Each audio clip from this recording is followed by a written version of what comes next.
Greetings, this is Stan Usid with What It Takes Radio and another interesting idea. I had the privilege and the pleasure of giving a presentation to the Cary Page Rotary Club here in Cary, North Carolina, and it was about podcasting. They asked me to tell them all about it. And so, what is this podcasting all about, and why should a Rotary Club do that? Well, let's join them for the program, and I thank them very much for the opportunity. And get started with our speaker. So we have Stan joining us today. You may have met him at a past meeting. He's been to our club meeting a few times. So he is a former broadcast guy or a radio guy. And I'll let him tell a little bit more about himself. But Stan, I'll go ahead and turn it over to you. Thank you very much. And with your permission, I would like to tell you a story, please. It was a number of years ago after Karen and I had left Minnesota, made our way to Arizona, and word had got around that I had been a former international broadcaster working with Transworld Radio, trained by the BBC, working and teaching people radio all around the world. That lady came to me and said, "Hey, this place in Arizona is very nice, but we're next to a very needy community." And it was this luxury place called Saddlebrook, but it was located near a community called Catalina, which was a very poor and needy. She said, "Hey, we're trying to find a way to have a local radio station, a low power FM radio station. And could you help us do that?" I said, "Well, great." So we started to organize it. I began to go to the schools and teach kids. Oh, the kids were so excited. They were going to be on the radio and all of that. We were having a fundraiser one day at someone's home, and I was there and talking to people. All of a sudden, I noticed a gentleman sitting in the corner very quietly. And so I just asked, I said, "Well, who's that over there?" He said, "Oh, that's William. He's Rosalie's husband." And Rosalie was a radio star in WCCO in Minneapolis back in the 1940s and 50s. So, "Oh, yeah." And she said, "Well, he just had a minor stroke, so he's just kind of quiet right now." "Oh, okay." Well, I went over and I introduced myself. "Hi, Bill. My name is Stan. And you're Rosalie's husband." "Good." And then I said to him, and I never ask people, "What did you do or where are you from?" I always start by saying, "Hi. Hi, Bill. What's your story? What's your story?" He looked at me and said, "What do you mean?" I said, "Well, everybody has a story." He said, "Well, I don't have a story." And I said, "Yes, you do." I said, "Where did you grow up?" For the next hour, we went from growing up as a poor boy in Depression, Kansas, to the Second World War, where an 18-year-old young boy was the tail gunner on a B-17 bomber in World War II, making the bombing runs into Europe. Now, if you know anything about that, that meant the tail gunner of a B-17 bomber was usually manned by a young kid. You know why? Because the place was so small, a full-size grown man couldn't fit, and then their parachute was behind them. It was one of the most dangerous places to be on a B-17. Made a number of missions. He said, "Oh, every time we came back, we knew that some of our friends were dead." And he said, I watched some of them go down in flames." He said, it was a very difficult time. Certainly bothered me a lot." I said, "Wow." He said, "Well, I did survive, and I came back, and thanks to the GI Bill, I was able to go to college, and I was the first person to go to college. And I got into the University of Chicago, and I studied economics, which was the place to study economics." And he said, "And have you ever heard of Milton Friedman?" I said, "Milton Friedman, the world-class economist." He said, "Yeah, he was my teacher. I was mentored by Milton Friedman." Wow. He told me stories about that. Then he said he recommended me, and Sears Roebuck then hired me as one of their chief executives officers after me. So I started to work the way up. Finally, Mr. Roebuck was impressed by my work, and he asked me to eventually head up the philanthropy department of the Sears Roebuck Company. And so there I was, working with nonprofit organizations and helping raise money and dedicating foundation money from Sears Roebuck to many of these people. And he told me some of the stories of the companies he'd helped.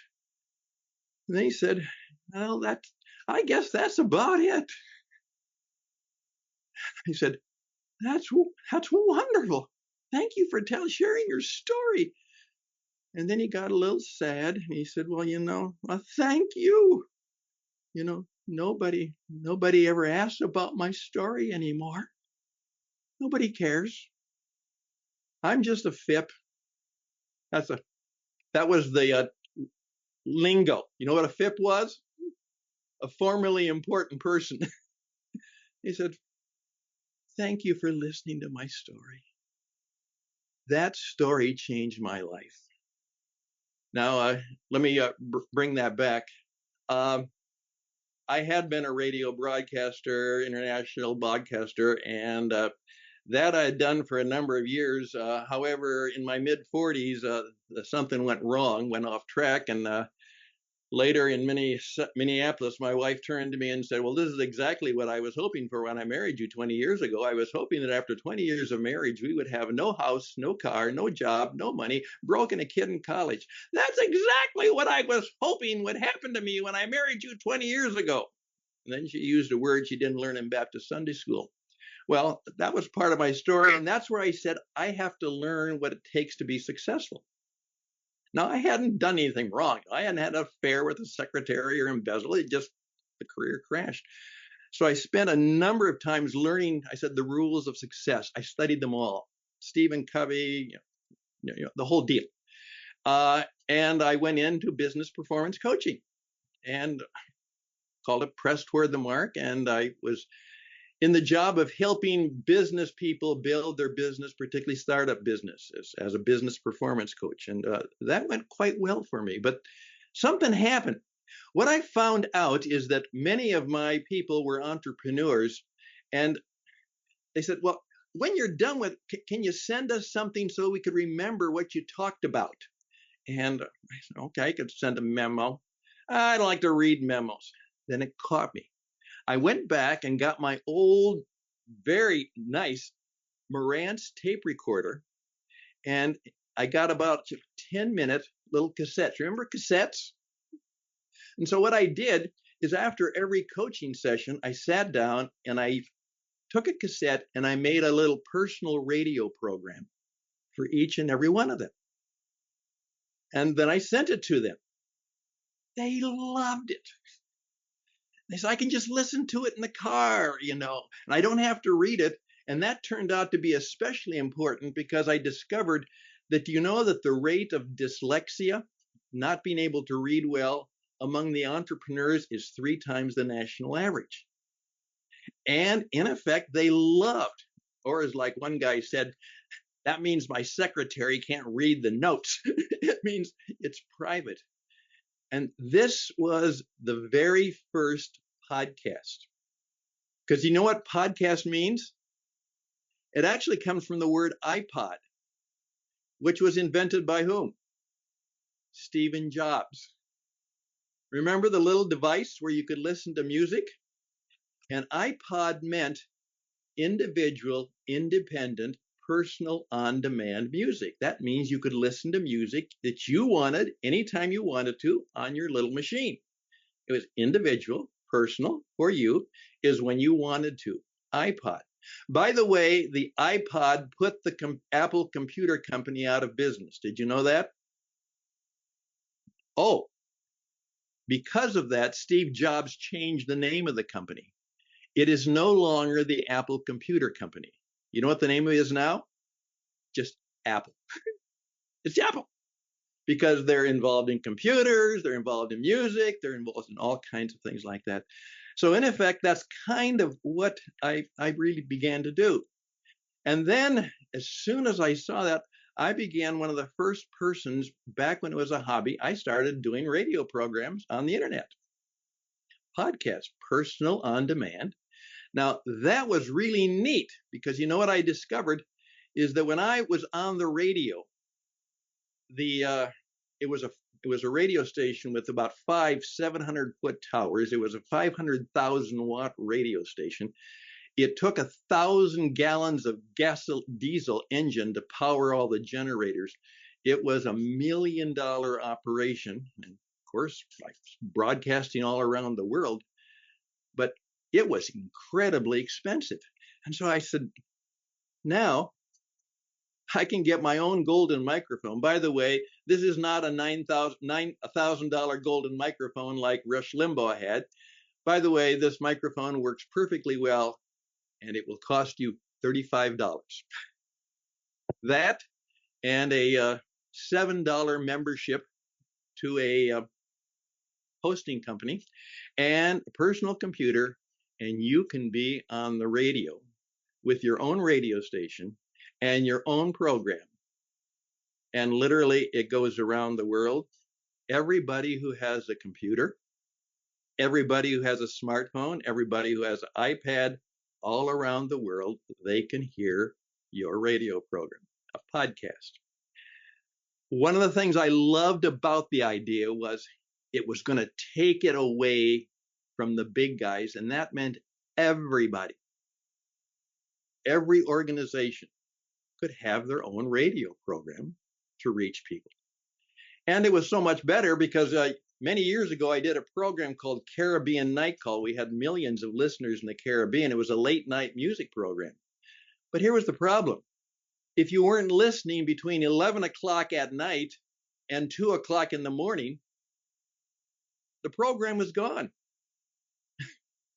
It was gone. 3 hours of broadcasting, gone.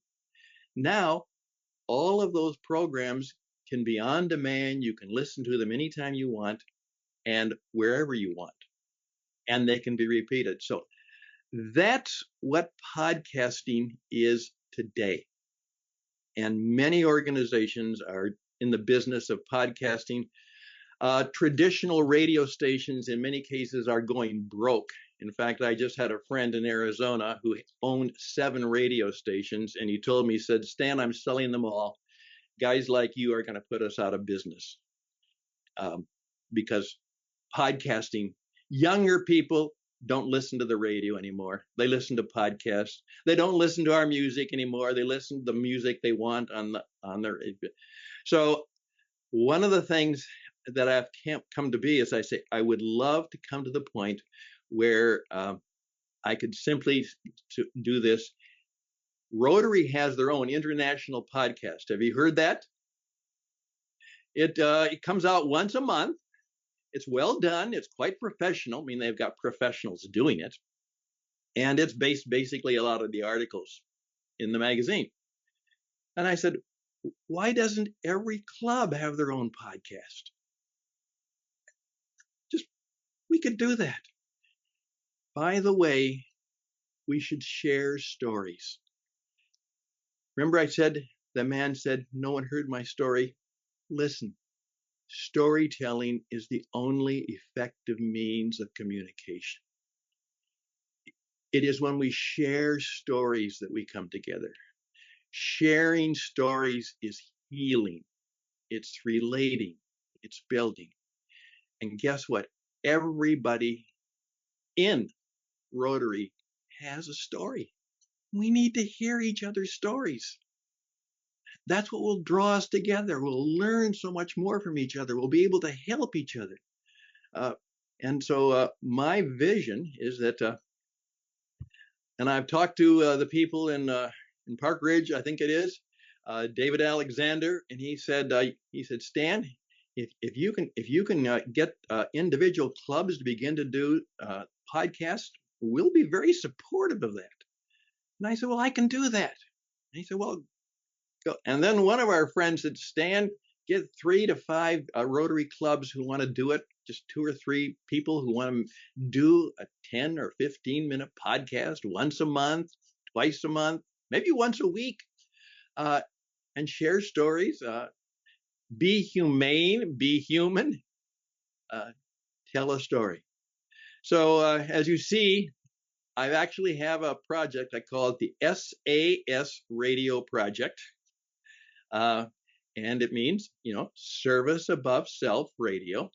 And if you can see the little poster there, it's about sharing stories, sharing news, sharing ways to serve each other. And from now on, when anyone says, well, what is Rotary all about? Guess what you can do? You can say, well, why don't you listen to one of our podcasts? And that way we keep in touch with each other. We hear stories from wherever they are in the world, and not just read stories. Remember, storytelling and hearing. If it's important, it needs to be heard. Faith comes by hearing. I can tell you as a sales, if you want to sell somebody something, it has to be sound, music. It has to be spoken. It has to be a story that's told. So that's what I'm trying to do, is to begin to, with their permission, it's not official yet, get people to say, I would like to learn a lot more about how to be a podcaster. And maybe for your church, your synagogue, your place of worship, some other cause you have. Right now, I'm doing a number of businesses are helping to build podcasts because they can then don't describe what you do, demonstrate how good you are. And they're telling stories, they're putting videos together, and that has become their primary way of advertising and doing business. As I often said, your brochure is merely a dead tree. It's a pretty dead tree, it's a glossy dead tree, but actually a radio program is live, living marketing. And so there we go. That's what I'm hoping to do. So thank you for giving me that 15, 16 minutes, but I'll answer any questions. Yeah, thanks, Dan. Well, that was the end of the formal presentation, but Rotarians ask great questions, and the questions are probably even better than the presentation itself. So if you want to stay tuned and listen to some of their questions and our answers, please feel free to do that. And thank you. All right, if anyone has any questions, feel free to go ahead and ask. Julia. What makes a good podcast, Stan? What are the qualities, or what should you include in a good podcast? Well, first of all, remember, once you are involved in media, people are used to this. It has to be entertaining, not just informing. It has to be a little bit entertaining. Make it fun. Like I say, tell a good story. Share something that I oftentimes say the most important person in the world is the listener. And in effect, make it about them and for them. Can I give you a little secret? My secret in radio? I learned this from a guy named Earl Nightingale. Do any of you remember him? He taught me a great deal because he was a world-class broadcaster, and he said to me, I almost took it personally. He said, remember, if you want to be successful in life, in effect, treat every person you meet as if they were the most important person in the world.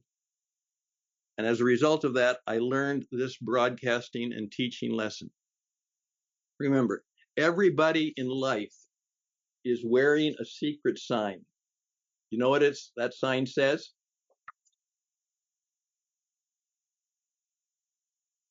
Everybody you know is wearing this sign.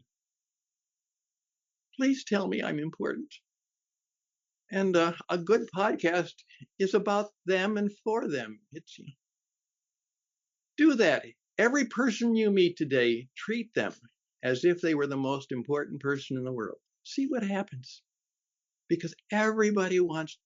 That man said, nobody listens to my story anymore. So a good podcast has an entertainment element. It's very, very much directed for the benefit of the listener. It's not just about who you are and what you do. In effect, it gives them what I say, tell me something I don't know. Tell me something that I hadn't heard before. Try and make sure it is about them and something that is helpful to them. In the broadcast business, we had a joke. We said everybody has a favorite radio station. You know what it is? WIIFM. You know what that stands for? What's in it for me? And so a good podcast actually has something that will benefit people. As I say, I used to say this, thank you. Thank you so much for listening to me. And I'll say it to you right now. All of you are now 20 minutes closer to being dead than when I began. And I hope that it was worthwhile. It was good. You're taking their time. And so a good podcast has those kind of qualities. And please remember, don't take yourself so seriously. Have fun. Enjoy it. Be human. Make mistakes.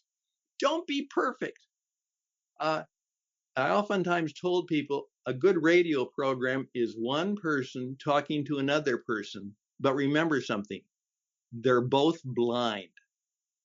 So it's got to be your energy, your tone of voice, your expression. It's the fact that you come alive. You know, one of my heroes said to me, he said, Stan, in effect, don't ask the world what you need to do. Ask what makes you come alive. Do what makes you come alive, Stan, and do that. Because that's what the world needs, Stan, is more men and women who are fully alive. And so if you want to do a serious educational, I'm going to teach them, I'm going to tell them, I'm going to preach them, I'm going to give them what they need to know, don't do a podcast. Make it about them. Does that help? Thank you. Yes. And what was the name of the broadcasting company? You said there was a membership to join. Well, what it works out is there are all kinds of companies that host your program. I see. And now the one I use is Libsyn because I work with them. They're one of the best. And that's what I do as a coach. I get all of that set up for people. I help them buy their equipment. My job is to get you on the air. That's what my company does. It's called the What It Takes Radio Company. And what I do is, as they say, I've never been on radio before. And I say, well, I've been on the radio for over 45 years. I probably can help you do it. And we'll get you all set up and make it happen.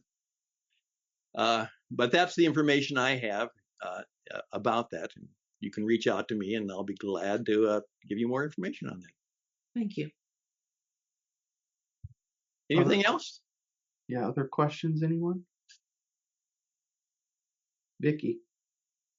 Just want to comment, just incredible, impeccable presentation this morning. I'm sorry I was late getting to the meeting, but doodle time. But I'll tell you what, you were just an incredible presenter, and thank you for telling us your story. Thank you for listening to my story. Do you know how important that is to have? Do you know how important it is to have people give you their full attention? One of my coaching suggestions is whenever you're in a meeting or someplace, be fully there and no place else. And so thank you for doing that. Thank you. You treated me as if I were important.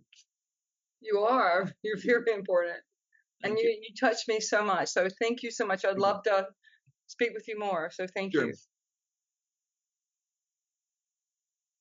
Any other questions? All right. Doesn't look like it. Well, Stan, thank you so much for joining us this morning and being flexible with us to meet online due to the weather. And so, well, I'm used to being on the radio, which is what this is. That's right. It's about as close as it gets for most people these days. By the way, the one thing I do love is the fact that hundreds of people have never had the opportunity to be on the radio and have their voice heard and actually have someone listen to them. And I'm in the business of helping you be on the radio with your own radio program. And one of the ladies now, who is actually one of the more popular podcasters, is a woman who's 81 years old. And she's just telling stories about growing old, bringing more hope into the world. Remember what I say now is the magic is already here, Rotary. Let's use it. What are some good podcasts to listen to? Well, you can listen to mine, which is called That was what I was saying. Interesting Ideas. Here's what I would do. If you'd like to know, I mean, there are millions of podcasts. What you do is you just go into Apple, go into Spotify, go into them, and then just put in your interest, and all of a sudden, all kinds of them will show up, and you can then choose one of your interest. You know, as if it's being done, someone has a podcast about it. I'm actually doing one now for truck drivers who sing. The guy is a singing truck driver, and he's doing a podcast for other truck drivers who want to learn how to sing. Well, this is an opportunity for you. Well, whatever you remember, whatever story you have, whatever you've done, whatever has meant meaningful, there's an audience for it. And we'll help you reach that audience. Right now, I'm doing one for because of this. Have you heard of cystic fibrosis? I'm working with a lady who found out, she's a former client of mine, her granddaughter is born with cystic fibrosis. You know, and that's difficult. What's her new mission in life? She wants to help find a cure for cystic fibrosis. And it's close. And so she's going to be doing a podcast because she's really fun. She's a Julia, you know. She's like Julia. She's full of energy, popping personality, and she wants to do a program for parents and people who have cystic fibrosis as kind of a support and encouragement group. And by the way, remember the guy who spoke to us about the doctor, Bedlock, about ALS? He's going to be doing a podcast next week with me based on that program, because it could be that what he discovered and talked about at our meeting, do you know, that could be the beginnings of a cure for ALS. And so we're trying to have an audience for people who suffer or have family from ALS. So I'm excited about that. So will you send us the link to that? Well, I will certainly. In fact, I was going to record it 2 hours after this program, but he got delayed something, so I'm going to record it next week. But when we do that program, we'll actually talk about this club and Rotary, because he wants people to know about the research he's doing. Yeah, it's really cool. And I get to question, do this. How lucky! How long should a podcast be? I mean, I know that there's a sweet number. Yeah. Like, you don't want to go too long. And well, there's a rule. Have you all heard of a TED Talk? Yeah. Well, the rule of a TED Talk is real simple. They say after 20 minutes, we turn off the microphone. And that's a good rule. Now, a lot of them go on for ages. I try and keep mine between 12 and 20, which, by the way, is the average length of a commute.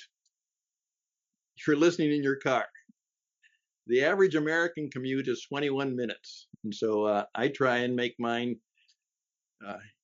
as I oftentimes say, if you have a 45 or 50 or an hour a minute, you better be really, really good and really, really funny, or people do, you know what people do if they don't like your podcast? They turn and click it off. And like I said, that means you're good. If somebody is bored at Rotary, they don't just get up and walk out. If someone is bored at church, they just don't get up and walk out. But you know what they do if they have you on radio? They walk out. They click you off. So keep it energizing, keep it entertaining, keep it fun, and make it so it's useful. but show that you are alive, and do that. But 15 to 20 minutes is good. Thank you for asking good questions. My favorite line is, because I'm a mission broadcaster, I say, remember, the master teacher came into the world and he told stories and asked questions. So what do? We preach sermons and give answers. And I've confronted a number of my preacher friends with that.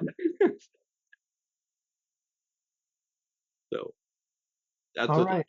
Well, thanks, Stan. I'm sure we'll see you at a meeting soon. Oh, yeah. We will donate a book in your honor for presenting to us today to a local school. Good. So we'll put that in there, and no tickets. By the way, I would love for someone to sponsor a podcast in which school children could do their own radio program. That would we'll pay for them to actually have their own radio program. School kids. Can you imagine what that could do in their lives? Yep, that could definitely be cool. Although I imagine kids today, their TikTok is their podcast radio platform. It seems, but yeah, if they're musicians, let's have them on their own little musical radio show. Yeah,